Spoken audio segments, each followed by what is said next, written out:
as you said, no, may pa-teaser tayo na may pabongga tayong surprise sa Ramver Online this 2026. But, hindi natin sila bibitinin sa teaser. Syempre, may mga features rin tayo na every week, every month we come out with. And our most recent one is our fund categories.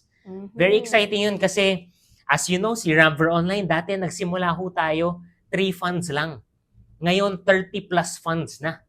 So, syempre, sa dami ng funds, we want to help our ka-RFFs know what funds are right for them, the funds and strategies that they believe in and they want to learn more about, have more appreciation about. So, we now have fund categories. So, if you click Invest Now, you will see the different funds recommended to you based on risk profile. But if you click on categories, may kita na nila, okay, ito yung best performing, ito yung global funds, ito yung mga thematic funds, whether that's technology, consumer, healthcare, sustainability, merong local funds or dividend-paying funds. So, different types of fund categories are there to help you and to guide you towards making the best decision for your investments.